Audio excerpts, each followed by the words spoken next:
Doctor Baba Saheb Ambedkar open university.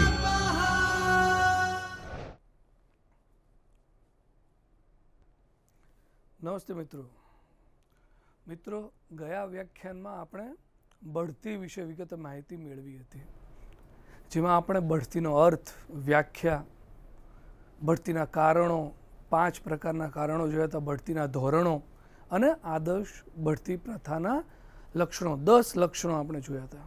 એ ઉપરાંત બદલી, તેનો અર્થ, વ્યાખ્યા, બદલીના કારણો ક્યાં ક્યાં હોય, બદલી સામે વિરોધ તથા સાવચેતીના પગલાઓ એ પણ જોયા, અને બદલીની સમસ્યાઓ, અને અંતમાં સૌથી છેલ્લે આદર્શ બદલી પ્રથાના લક્ષણો જોયા અને સમજવાનો પ્રયત્ન કર્યો. મિત્રો આજના વ્યાખ્યાનમાં આપણે અપકર્ષ તથા કર્મચારીને છૂટા કરવા, બરતરફી વિશે વિગતે માહિતી મેળવશું અને વિષયની સ્પષ્ટતા મેળવશું. સૌપ્રથમ આપણે અપકર્ષનો અર્થ, વ્યાખ્યા, અપકર્ષના કારણો, અપકર્ષની અસરો તથા સંચાલકીય સૂચનો વિશે વિગતે માહિતી મેળવશું. ત્યારબાદ આપણે કર્મચારીઓને છૂટા કરવા એટલે કે બરતરફી વિશે માહિતી મેળવશું, જેમાં આપણે કર્મચારીને છૂટા કરવાનો અર્થ શું થાય, તેની વ્યાખ્યા, છૂટા કરવાના કારણો, 1 થી 4 કારણો છે એ જોઈશું, સંચાલકીય સૂચનો, અને અંતમાં છેલ્લે અપકર્ષ અને છૂટા કરવા, બરતરફી વચ્ચેનો તફાવત, 4 પ્રકારના તફાવત છે તે આપણે જોઈશું. તો સૌ પ્રથમ આપણે શરૂઆત કરીએ અપકર્ષનો અર્થ અને વ્યાખ્યા. અપકર્ષનો અર્થ અને વ્યાખ્યા.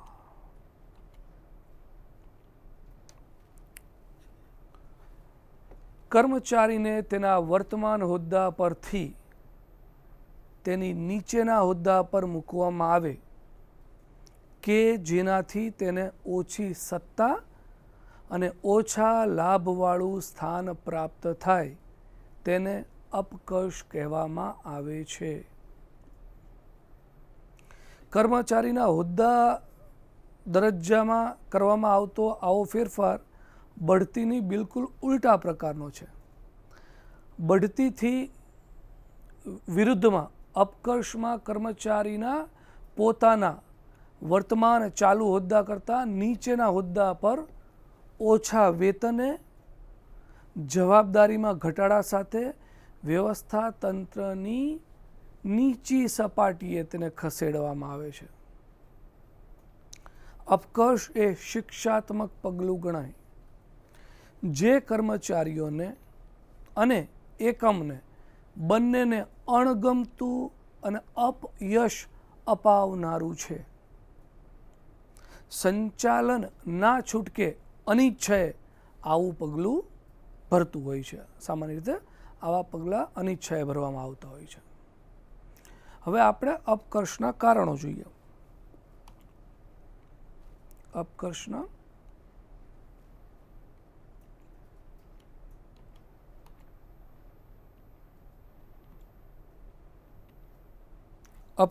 કારણો. સામાન્ય રીતે આ જે આપણે સ્ક્રીન ઉપર જોઈએ છીએ એ એટલા કર્મચારીઓને અપકર્ષના પગલાં ભરવામાં આવે છે. કયા કયા કારણોસર એ આપણે જોઈ શકીએ છીએ. સૌથી કર્મચારીનું કાર્ય બહુ ઉતરતી કક્ષાનું હોય, શિસ્તભંગ આચરવામાં આવતો હોય ત્યારે પણ તેને અપકર્ષ થતું હોય છે. કર્મચારીને અનેક વખત સૂચના તથા ચેતવણી આપ્યા છતાં તેના કાર્યમાં કોઈ સંતોષજનક સુધારો ન દેખાતો હોય ત્યારે પણ અપકર્ષ એક કારણ બને છે. એકમનો કોઈ વિભાગ બંધ કરતા કર્મચારી સંખ્યા ઘટાડવાની ફરજ આવી પડે ત્યારે પણ અપકર્ષ થતું હોય છે. આ પણ એક કારણ છે. અને ચોથું છે અજમાયશી ધોરણે કર્મચારીઓને આપેલ બઢતીનું પરિણામ સંતોષકારક ન આવે તો કર્મચારીનો અપકર્ષ કરવામાં આવે છે. આટલા કારણોસર અપકર્ષ કરવામાં આવે છે આપણે જોયું મિત્રો. હવે આપણે અપકર્ષની અસરો જોઈએ. અપકર્ષની કઈ કઈ અસરો છે? અપકર્ષની અસર.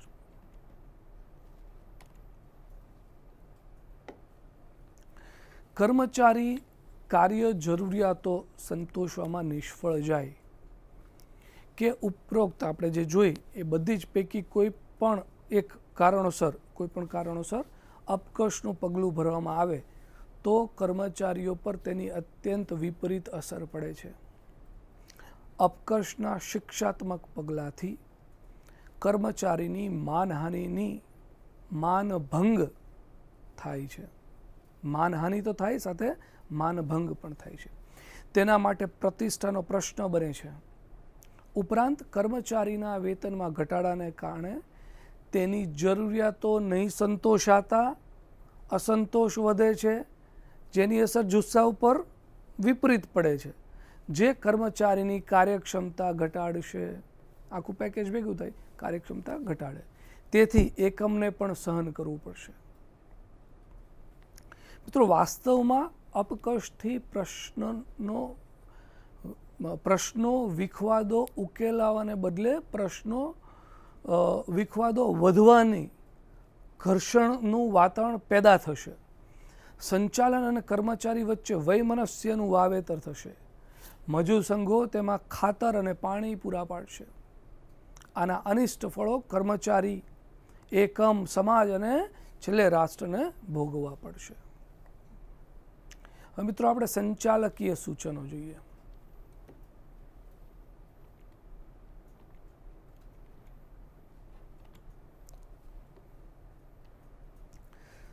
સામાન્ય રીતે કર્મચારીનું કાર્ય બહુ જ ઉતરતી કક્ષાનું હોય.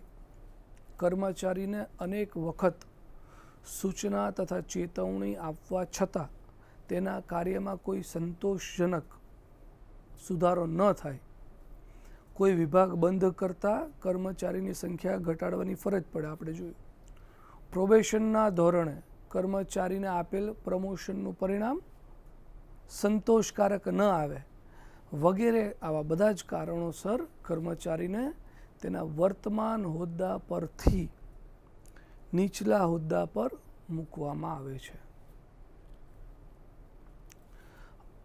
અમુક સંચાલકો અપકર્ષની નીતિમાં નથી માનતા, એ અલગ વાત છે. તેઓ કર્મચારીને નીચલા હોદ્દા પર મૂકવાનું પસંદ કરતા નથી. તેના બદલે જ્યારે કર્મચારીની જવાબદારી ઘટાડવાનો પ્રશ્ન ઉદ્ભવે ત્યારે તેને નોકરીમાંથી મુક્ત કરવાનું ઈચ્છે છે. કે છૂટા કરી દો, એને અપકર્ષ નથી કરવો પણ છૂટા કરી દો. કારણ કે કર્મચારીના અપકર્ષથી અનેક વિખવાદો જન્મે છે. કર્મચારીનું સ્વમાન હણાય છે. કર્મચારી નિરાશ અને હતાશ થઈ જાય છે. જો કે એવી નીતિ ઘડી શકાય કે આ બાબત કર્મચારી ઉપર જ છોડવામાં આવે કે તે અપકર્ષ ઈચ્છે છે કે નોકરીમાંથી મુક્તિ. બહુ સરસ આ વાત છે કે બેમાંથી એક. તેની ઈચ્છાનુસાર પગલું ભરવામાં આવે. હવે અપકર્ષ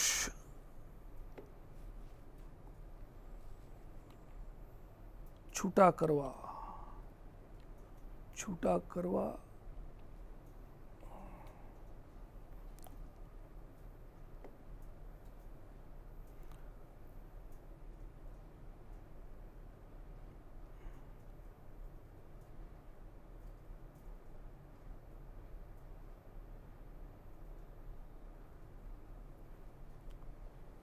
કરવા કે બરતરફી છૂટા કરવા.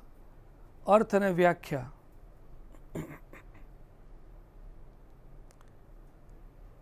કર્મચારીના કોઈ દોષ, અણઘડતા કે અશિસ્તને કારણે અથવા એકમના અમુક અંકુશ બહારના કારણોસર કર્મચારીઓને એકમમાંથી છૂટા કરવામાં આવે તેને છૂટા કરવા, મુક્ત કર્યા કહેવાય. ઔદ્યોગિક એકમના કદના પ્રમાણમાં કર્મચારીની સંખ્યા વધારે હોવાથી કે અન્ય કોઈ પણ કારણોસર કર્મચારીને છૂટા કરવા પડે છે. આપણે જોયું ઘણા બધા રીઝન્સ હોય છે, એને ઘણા બધા કારણો છૂટા કરવા માટેના હોય છે. એના એ સમયે એકમે આવા કર્મચારીઓને છૂટા કરવામાં આવે. અપકર્ષની માફક કર્મચારીને છૂટા કરવાનું પગલું પણ ઉભયને અણગમતું અને દુઃખદાયક છે. એવા સંજોગો ઊભા થાય કે જેમાં કર્મચારી જાતે છૂટો થાય અથવા તેને છૂટા કરવામાં આવે તે એકમાત્ર વિકલ્પ હોય અને કર્મચારી જાતે છૂટો ન થાય ત્યારે ના છૂટકે કર્મચારીને છૂટા કરવા પડે છે. કર્મચારીઓને છૂટા કરવાનું એકમને માટે પણ ખર્ચાળ નીવડે છે, કેમ કે ખાલી પડેલ જગ્યા માટે વળતી ભરતી, ખાલી ભરતી જ નહીં અને તાલીમ, આ બધાનો ખર્ચ એકમે ભોગવવો પડે છે. આ ઉપરાંત કર્મચારી હેરફેરને કારણે સ્થાયી કર્મચારી વર્ગના લાભ પણ ન મળી શકે, એવું પણ બને. હવે આપણે છૂટા કરવા કે બરતરફીના કારણો જોઈએ.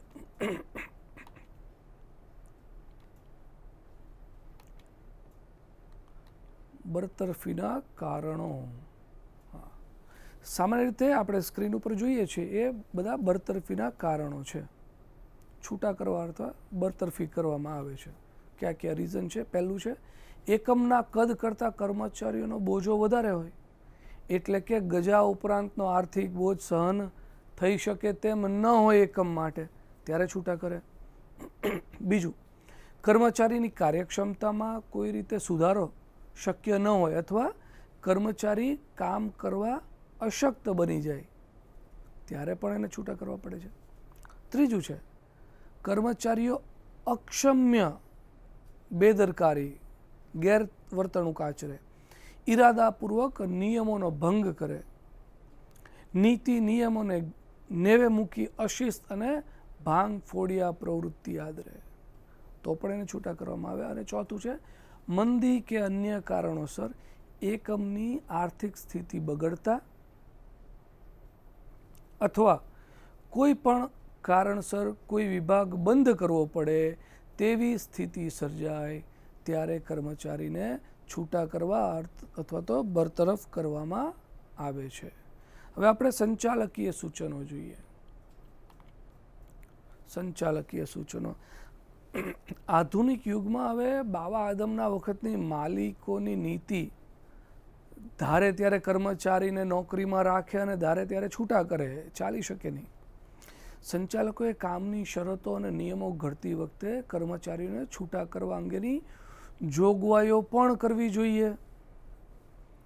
ચાલુ નીતિ અનુસાર જ્યારે અમુક પ્રકારનું કામ બંધ કરવાનું હોય કે અમુક વિભાગ બંધ કરવાનો હોય, ત્યારે કર્મચારીને છૂટા કરવાને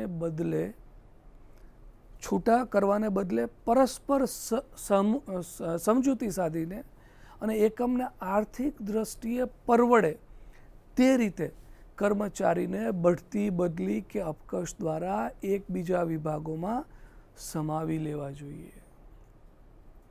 પણ નિયમોના ગંભીર ભંગને કારણે કે સતત કે ભાંગફોડિયા પ્રવૃત્તિને કારણે કર્મચારીને છૂટા કર્યા વિના ચાલે તેમ ન હોય, ત્યારે તેમને રજૂઆતની પૂરતી તક આપીને તેને સંપૂર્ણપણે સાંભળ્યા બાદ જ ચોક્કસ કારણો આપી છૂટા કરવા જોઈએ.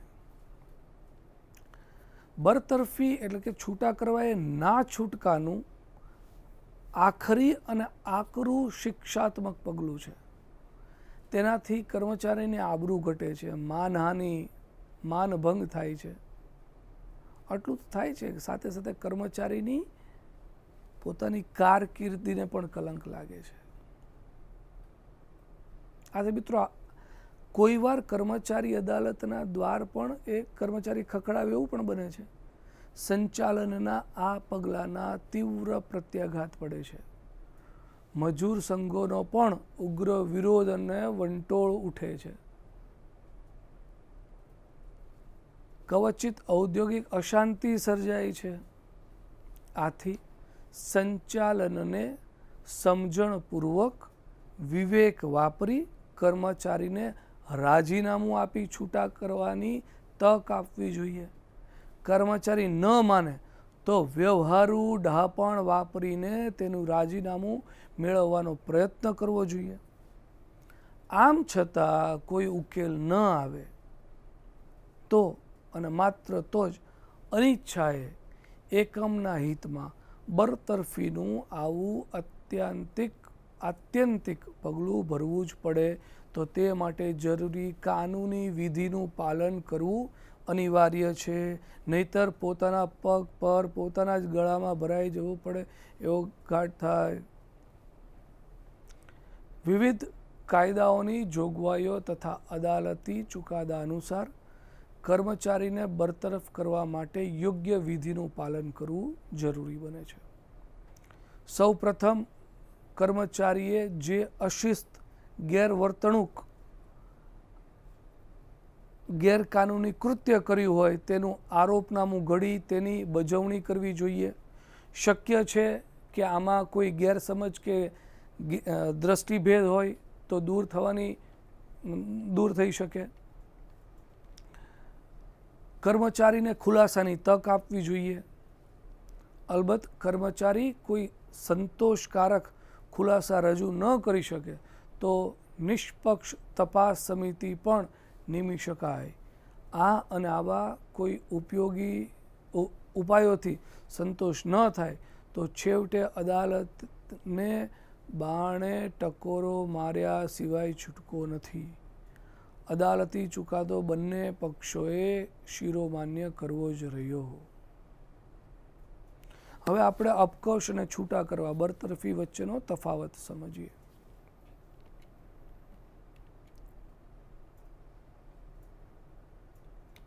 અપકર્ષ અને બરતરફી એક પ્રકારના શિક્ષાત્મક પગલાં હોવા છતાં તેમાં કર્મચારીના દોષ, વર્તન, વલણ તે સામે એકમના શિક્ષાના પ્રમાણમાં તફાવત જોવા મળે છે, જે આ મુજબ છે. વ્યાખ્યા, અપકર્ષની વ્યાખ્યા. અપકર્ષ એટલે કર્મચારીને તેના વર્તમાન હોદ્દા પરથી નીચેના હોદ્દા પર મૂકવામાં આવે કે જેનાથી તેને ઓછી સત્તા કે ઓછા લાભવાળું સ્થાન પ્રાપ્ત થાય. હવે કારણો જોઈએ. અપકર્ષના કારણોમાં કર્મચારીનું કાર્ય ખૂબ ઉતરતી કક્ષાનું હોય, કર્મચારીને વારંવાર સૂચના, ચેતવણી આપવા છતાં કોઈ સંતોષકારક સુધારો ન થતો હોય તો કર્મચારીને શિક્ષા આપવાના હેતુથી તેની સામે અપકર્ષનું પગલું ભરવામાં આવે છે.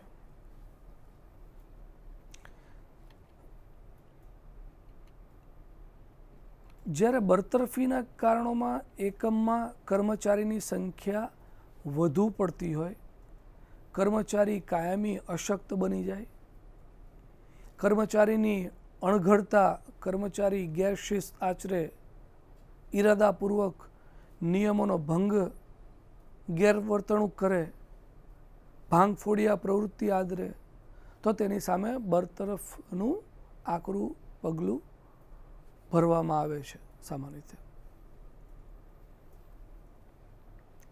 હવે પ્રક્રિયા જોઈએ. પ્રક્રિયા શું છે? અપકર્ષમાં કર્મચારીને ભલે નીચી કક્ષાએ ઉતારી દેવામાં આવે છતાં તેને એકમમાં કર્મચારી તરીકે ચાલુ રાખવામાં આવે છે. તેથી તેને પ્રમાણમાં હળવું શિક્ષાત્મક પગલું ગણવામાં આવે છે. તેથી સામાન્ય પ્રક્રિયા કર્મચારીને ખુલાસાની તક વગેરે આપીને આ પગલું ભરી શકાય છે. હવે આ જ સામે બરતરફી જોઈએ તો બરતરફીમાં કર્મચારીને સદંતર એકમમાંથી દૂર કરવામાં આવે છે. આથી આ ભારે શિક્ષાત્મક પગલું ગણાય. આથી જરૂરી કાનૂની વિધિનું પાલન કરીને જ કાનૂની પ્રક્રિયા બાદ જ આરોપનામું ઘડ્યું, તેની બજવણી, તેની ખુલાસાની તક, નિષ્પક્ષ તપાસ, ટ્રિબ્યુનલ, અદાલત કર્મચારીને બરતરફ કરી શકે. આ બધાથી જ બરતરફ થઈ શકે કર્મચારી. પરિણામ. ચોથું છે પરિણામ. અપકશ એ કર્મચારીને અપયશ આપનારું અણગમતું પગલું છે. તેનાથી કર્મચારીનું સ્વમાન હણાય છે, માનભંગ, માનહાનિ આ બધું થાય. સંચાલકો પણ સામાન્ય સંજોગોમાં ઈચ્છતા નથી. ના છૂટકે અપકર્ષનો આશરો લે છે. કોઈ વાર કર્મચારી નોકરીમાંથી મુક્ત થવા પણ ઈચ્છે છે, એવું પણ બને ક્યારેક. જ્યારે બરતરફી એ કર્મચારી અને એકમને બંનેને અણગમતું અપયશ આપનારું દુઃખદ પગલું છે. માત્ર કર્મચારીનું માત્ર એ સ્વમાન ભંગ જ નથી, પણ તેની કારકિર્દી કલંકિત થાય છે. કર્મચારીની રોજીરોટી જૂટવાઈ જાય છે. એકમને મજૂર સંઘોનો વિરોધ પ્રતિકાર સહન કરવો પડે છે. ભારે તીવ્ર પ્રત્યાઘાત એના પડે છે. આથી એકમને આખરી વિકલ્પ તરીકે ના છૂટકે જ આવું ભારે કહીએ છીએ, ભારે શિક્ષાત્મક પગલું ભરવું પડે છે, છૂટા કરવા. મિત્રો, આમ આજના વ્યાખ્યાનમાં આપણે અપકર્ષ અને કર્મચારીના છૂટા કરવા, બરતરફી વિશે વિગતે માહિતી મેળવી અને વિષયની સ્પષ્ટતા મેળવવાનો પ્રયત્ન કર્યો. જેમાં આપણે સૌપ્રથમ અપકર્ષનો અર્થ, તેની વ્યાખ્યા જોઈ, અપકર્ષના કારણો, તેની અસરો, અપકર્ષની અસરો તથા સંચાલકીય સૂચનો વિશે માહિતી મેળવી. અને ત્યારબાદ આપણે બીજા મુદ્દા તરફ આવ્યા, કર્મચારીને છૂટા કરવા, બરતરફી વિશે માહિતી મેળવી. જેમાં આપણે કર્મચારીને છૂટા કરવાનો અર્થ સૌથી પહેલાં જોયો, વ્યાખ્યા જોઈ, છૂટા કરવાના કયા કયા કારણો હોય છે, 1 થી 4 કારણો આપણે જોયા, સંચાલકીય સૂચનો એ પણ જોયા, અને અંતમાં અપકર્ષ અને છૂટા કરવા, બરતરફી વચ્ચેનો તફાવત જોયો. એના પણ આપણે 4 મુદ્દાઓ જોયા અને આપણે વિષયને સમજવાનો પ્રયત્ન કર્યો. આજના વ્યાખ્યાનમાં આટલું રાખીએ છીએ. હવે પછીના વ્યાખ્યાનમાં આપણે બીજા ટોપિક સાથે મળશું. ત્યાં સુધી રજા આપો. નમસ્તે. સ્વાધ્યાયઃ